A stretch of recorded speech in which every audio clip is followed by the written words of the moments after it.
Good afternoon mga ka-farmers. So ngayon ay dito tayo ngayon sa Ampalayahan. Yan. Ito ibang variety to. Variety nito ay Chai Tai Green Spear F1. Yung mahahaba siya na ampalaya na kulay green. Yan, mahaba yung bunga niyan. So, dito late talaga siya mag-bloom ng bunga. Marami na rin naman. Yan. Thank you Lord dahil maganda yung ano niya, tubo niya.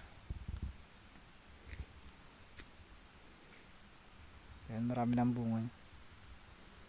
Ang edad nito hindi ko na maalala kung ilang days na to kasi na stress, sobrang init. Yan. So naka-recover siya. Ito Mestiza F1 to. Yan. Medyo madami-dami na rin yung bunga. Sa awa ng Diyos meron na.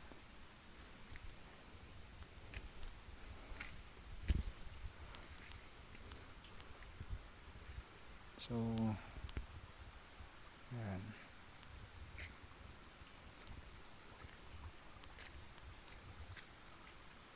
Blessed kasi inulan tayo nung isang araw. Kahapon basa pa yung lupa, hindi nagdidilig. So ito yung mukha. Bilis magsara ng Mestiza F1. So mahaba ito, itong ano na to, mga 4 meters to. Yan, 4 meters to 5 meters yung between rows. Pero grabe, ang bilis niya mas magsara.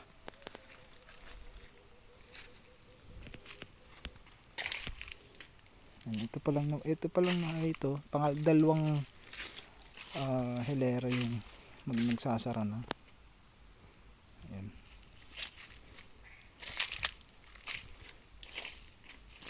So madamo siya sa ano, pero okay lang, hindi ko na pinadamuhan. Yan yung gamit nating hose, 1 inch, mabigat.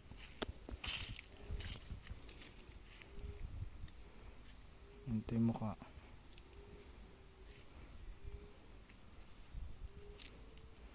Pang 4 na selection bukas. Sana madami na ma-harvest kasi grabe, daming gastusin. Yan, thank you Lord. Malapit na mag full harvest talaga siya, pero yung iba hindi pa sumasabay kasi stress, mahangin dito sa area. Buti paghapon hindi masyado mahangin. Yan, bali nasa 1,000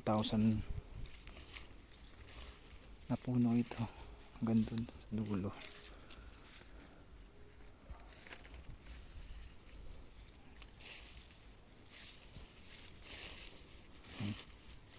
So ano to, hindi ko ano nakaraan.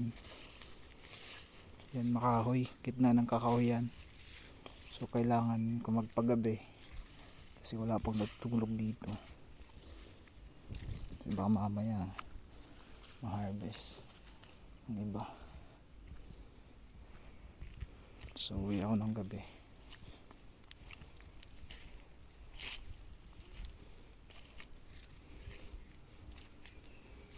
Ayun mukha. Bali itong side na to, yan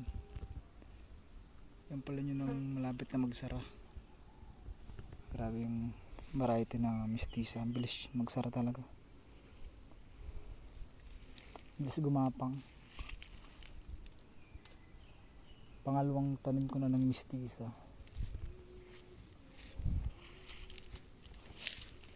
So far so good naman. Yan. Ito maraming punggos nito. Pero na-spray naman siya ng fungicide. Kaya nakaka-recover.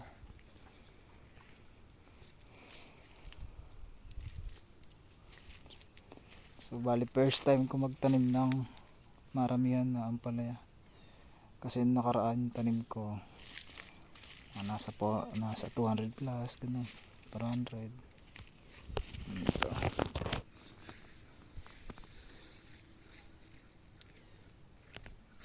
Ano sa akin stress, may mga nalalagas din na tatanggalin. Thank you Lord.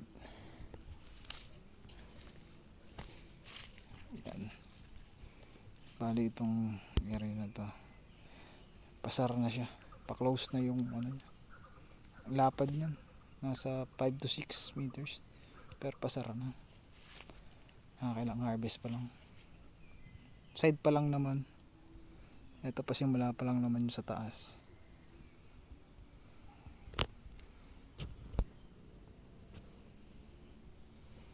Yan, ito yung mukha. Yan yung kubo. So, ito po yung update sa ampalayan. First timer tanim.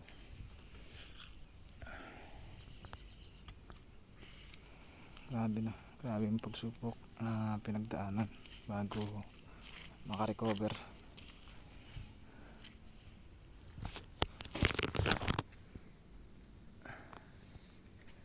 Yan, punta dun. Yan. So doon banda talungan. Yan talungan ko. So papakita ko sa inyo yung itsura ng talungan papunta dun.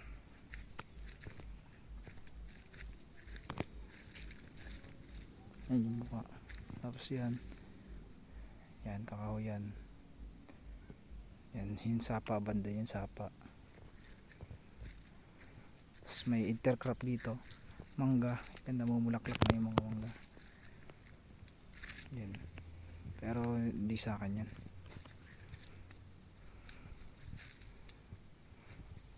Ako sana yung pinapa-spray nito, pero hindi ko na na-sprayhan kasi dami ng gawain.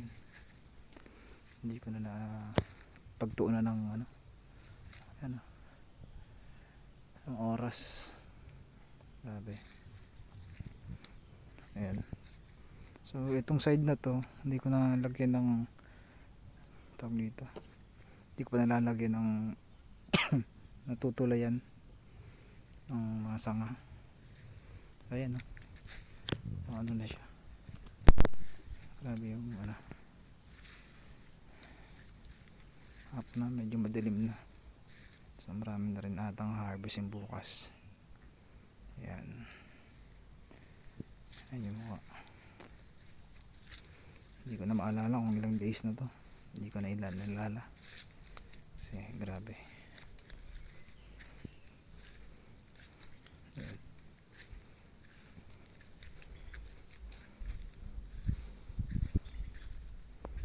So ang nangyari, sobrang stress ako, tinuloy-tuloy ko lang, tapos hingi ng guide dun sa mga matagal na nag-a-ampalaya. Marami na rin naman bunga kahit mainit, sobrang init. Nakaraan sobrang init. Ito pahabol na lang yun. Yan, halos pinagano ko na lang yan sa madamo. Ang ganda naman ang talbos nya, malalaking talbos. Yun na, ganda pa yung lupa dito. Tagal na raw itong hindi natamnan. Yan, ito yung view.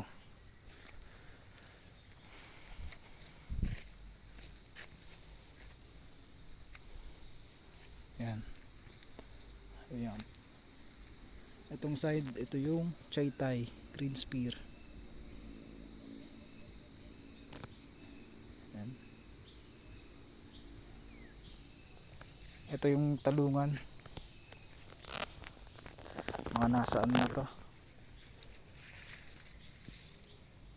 57 days naka-harvest na rin. Yan, marami na rin bunga, pablong pa lang naman. Nakaka third selection up dito, pero hindi pa lahat kasi etong side na to, ito pa lang naman na-harvestan, ilang puno pa lang naman, hindi pa sabay-sabay. So naka last harvest na 90 kilos pa lang. Yan. Wipe pruning to, naka wipe pruning, pero di pa nadadamuhan masyado. So bali to naka drip irrigation yan, naka drip siya.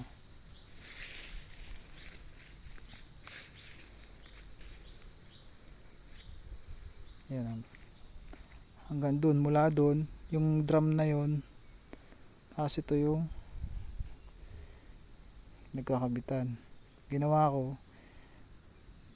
yung kinakabitan ng drip hose, yung ginawa kong ano, papunta doon, mula doon hanggang dito. Yan, so may space pa tong lupa na to, hindi ko lang natatamnan pa. Yan.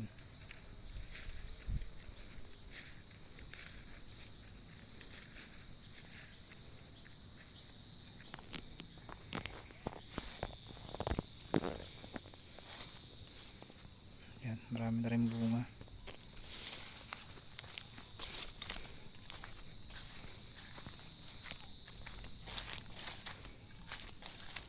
Variety nito, Calixto F1. So madamo pa, hindi pa siya masyadong nadadamuhan. Hindi ko na linagyan ng plastic mulch kasi yun nga, tag init, nahihirapan magdilig. Ang una, akala ko di kayo makakapaglagay ng drip, ito na wipe pruning, pero dun banda di ko na winay pruning kasi late na din. So ang ginawa ko, pinagtatanggal ko lang na lang yung mga dahon sa ibaba. Yan. So ito na, yung na wipe pruning, maganda yung bunga, marami ng bunga siya, tayong bulaklak. Yan, yan papunta dun, marami na yung bunga. Yan, yan, maganda naman, quality yung mga bunga. Ito, yun, halos isang ano, dangkal to. Oh, okay, good. Yung bukas harvest na rin yan. Tsaka yun,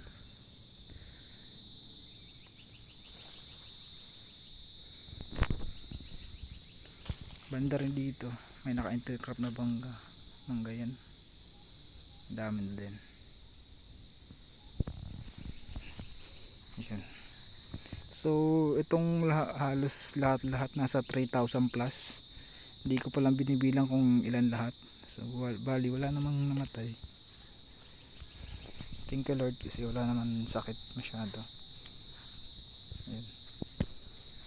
Okay naman yung bunga, nakadrip.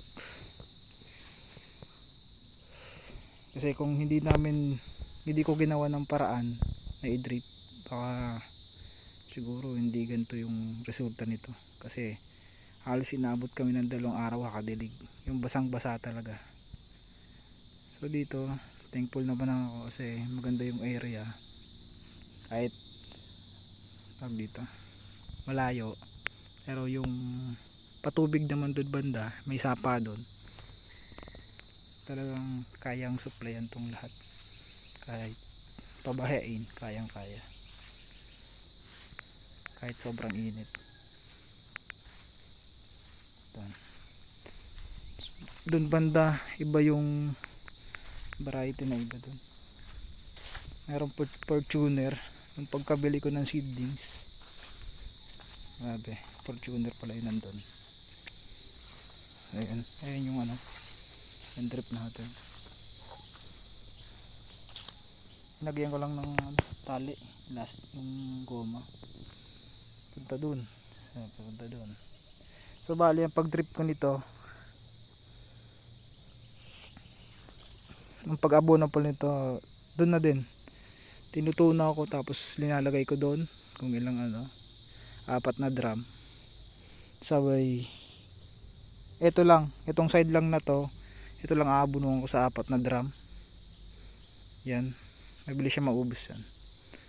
Tapos sunod naman 4 na drum ulit. Doon naman, dito naman ang bubuksan ko. Ganun lang yung routine ko dito.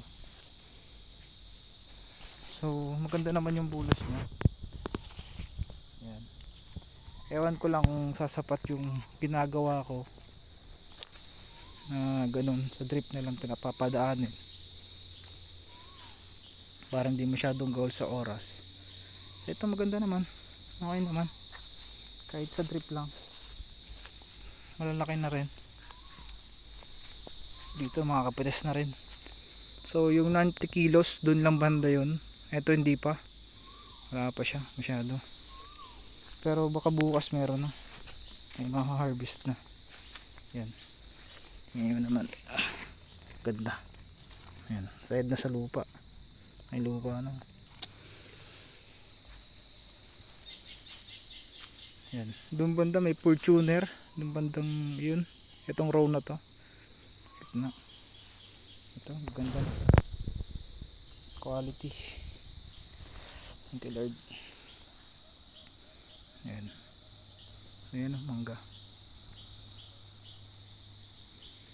So yun po mga farmers, so ito muna yung update dito sa aking taniman.